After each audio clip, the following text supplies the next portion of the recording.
This is Chat Sports. I am Tom Downey, and we have the latest NFL news and rumors for you. On today's video, we're going to begin with the coaching landscape. And the big news of the day, Ben Johnson isn't going anywhere.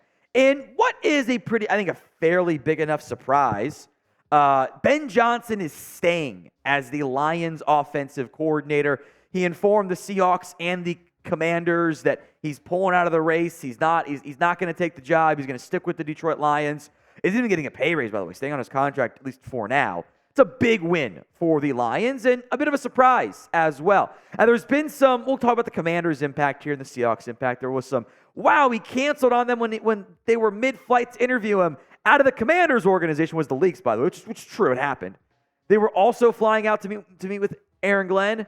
So it's not like he only canceled on him and wasted a trip. They were going to do it anyway. So I think that was a little bit overblown. But it is noteworthy. Timing's not great from Ben Johnson either. So give me your one-word reaction to Ben Johnson choosing to stay with the Detroit Lions. Go ahead and sound off for me in the comment section right now. My one word is bold. Look, there should be jobs elsewhere next year. Maybe the Eagles' job comes open. Maybe the Cowboys' job comes open. Maybe another job comes open that can get you a top 5 pick again, just like the Commanders were offering you. Or a job with some good, balance and ready to win now. Maybe the Chiefs, maybe Andy Reid retires at some point down the line. There could be good jobs that come open.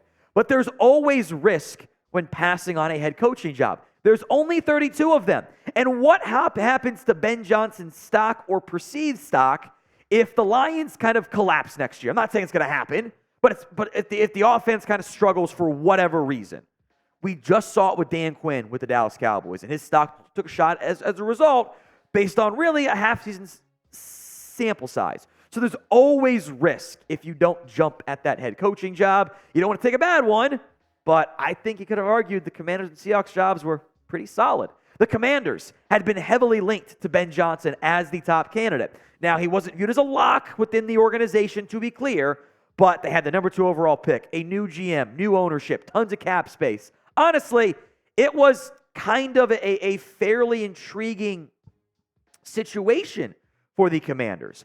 And now they're kind of in so what do we do here? How do we adjust and move forward after missing out on? I think if we're being honest, the most logical fit for them.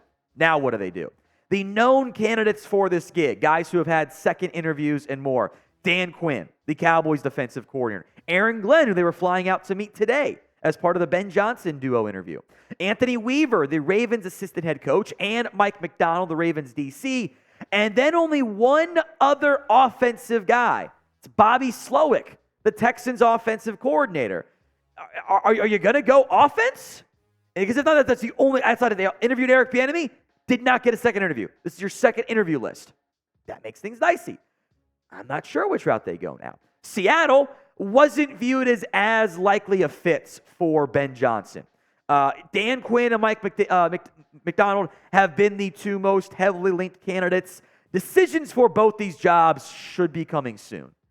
Mike Macdonald, Dan Quinn, 2 defensive minds. Ajiro Evero, Patrick Graham got second interviews. Mike Kafka got in a second interview as well. Maybe he's a dark horse on offense. Maybe they add somebody else to the list, a Mike Vrabel, a Bill Belichick. Maybe somebody else pops into those lists, but Ben Johnson was viewed as a likely to get one of them. See what happens. So what is the better head coaching job? S for the Seahawks, C for the Commanders. It's the pinned comment on today's video. The ad comes on YouTube. Take advantage of it. Head down there and go vote. Let's move to free agency here, as there is a report from the Pioneer Press, we'll call it Vikings-based newspaper, Twin Cities, but that Cousins is looking for a $90 million guaranteed contract over 2 years. So in theory, I would assume 2 years, 90 with $45 million per year. Maybe it's just $90 million the first year is guaranteed. There's some room for adjusting the numbers based on whatever, but that's a lot of guaranteed money over just 2 years for a guy coming off a torn Achilles. That's going to, I believe, raise some red flags. Cousins is a fringe top 10 quarterback, whether you put him inside or outside of it. And those types of guys don't hit free agency often. And there's enough teams that are in really dire straits for a quarterback that they might be willing to pay it. The last 4 years of Kirk Cousins, 8 games played. He was, by the way, if Kirk had stayed healthy, we were going to have MVP conversation on him. He'd have been right there alongside guys like Dak and Lamar in that MVP conversation. And he was good in 2022, good in 2021. He always puts up good numbers. He always has. He's always been that fringe top 10 quarterback. Is he enough? If the Falcons had Kirk Cousins this year, they win the NFC South. Arthur Smith still has a job as a head coach. Worth mentioning. So who do you think ends up signing Kirk Cousins? Sound off for me in the comments section right now. Now, the Cousins odds break down like this. The Vikings are the betting favorite, plus 150. The Falcons at plus 600. The Broncos at plus 700. Raiders, Patriots, Steelers. I like the Falcons there with those current odds. Today's show is made possible by Prize Picks. You can still do daily fantasy for the Super Bowl. Also for the NBA. They've even got other sports like esports available for you. It's daily fantasy made easy. You pick 2 to 6 player stat projections and pick the more than or the less than on those stat projections. I also love that they offer injury insurance. If a player goes down the first half of a game, does not come back, your picks stay in play. You do not lose everything because the guy got hurt and you hit the other 5 picks you hit, but the one guy got hurt so you got screwed. That's not something you have to deal with on Prize Picks. I love that feature. Here is my Super Bowl 3-player prize picks. One of them, I should say. I've got Christian McCaffrey more than 18.5 yards or rushing attempts. I think they're going to try to run the ball against the shaky Chiefs run defense. Travis Kelce more than receiving yards, 70.5 is that figure. And I'll go Rashee Rice less than 6.5 catches. I think you're going to see Charvarius Ward on Rice, and I think that'll help limit him a little bit. And it'll be a Travis Kelce heavy attack for the Chiefs. Go to prizepicks.com/CLNS and use code CLNS for a first deposit match up to $100. Links in the comments and the description of today's show. It's prizepicks.com/CLNS and use that code CLNS for a first deposit match up to $100. Russell Wilson is our final talking point here on today's show. I still laugh every time I see his headshot. Who puts on eye black for the team photo headshot? Anyway, I digress. Expectation is that Denver's going to cut Wilson this offseason. Didn't get along that great with Sean Payton this past year. It is unlikely, I believe, a team ends up trading for him. It's that the money doesn't really make a ton of sense with the way the guarantees are because it's going to guarantee the base salary next year. Teams aren't going to want to do that. $17 million of his 2024 salary reportedly has offset language in it.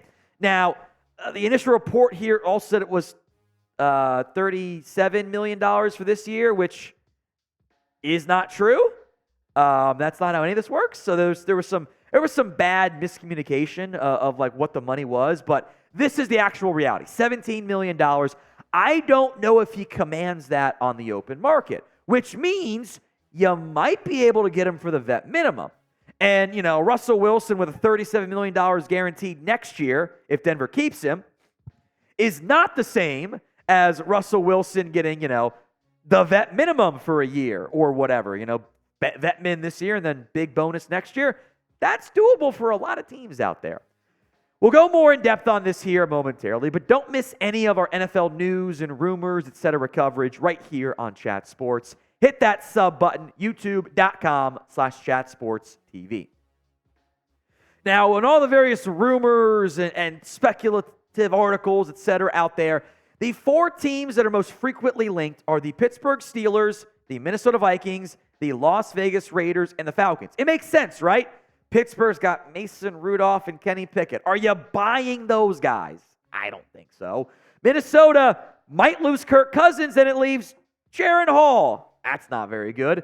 The Raiders are probably not going to keep Jimmy Garoppolo. He'll be a free agent. I'm sure he gets cut. And then it's Aiden O'Connell. The Falcons, Desmond Ridder. All 4 teams, by the way, might miss out on the top 3 quarterback prospects, which means a year of Russell Wilson, or 2 years of it maybe, or tying your job statuses to a J.J. McCarthy or a Bo Nix or a Michael Penix, that actually might make more sense for Russ. And then you see how it goes for teams that think or at least want to be close to winning in the near future. Now, that list does not line up necessarily with the current betting odds out there. The Falcons are the favorites for Russ. I still think Kirk Cousins makes so much sense for them. The Raiders at plus 550, which is worth mentioning. When Russ did that whole, here's my list of trade fits, Raiders were on there. They're the one team that still could kind of make some sense since, Saints have committed to Derek Carr, obviously the Denver thing already. The Cowboys have Dak Prescott and money issues there anyway, so it doesn't make any sense. That's not really in play. The Patriots, would you rather have Marvin Harrison Jr. and Russell Wilson or like Jaden Daniels / Drake May and insert free agent receiver here? The Vikings, of course, you mentioned them. The Commanders, I will say, not going QB at 2 and signing Russell Wilson would be a colossal mistake. That'd be a horrible idea. Could he compete with Daniel Jones for the Giants job? That'd be interesting. Tampa. Oh, I think they're going to bring back Baker Mayfield. I think the Saints make no real sense. So where will Russell Wilson play in 2024? And again, I apologize for the stuffy nose. The wife got me sick. It wasn't even the kid this time. It was the wife.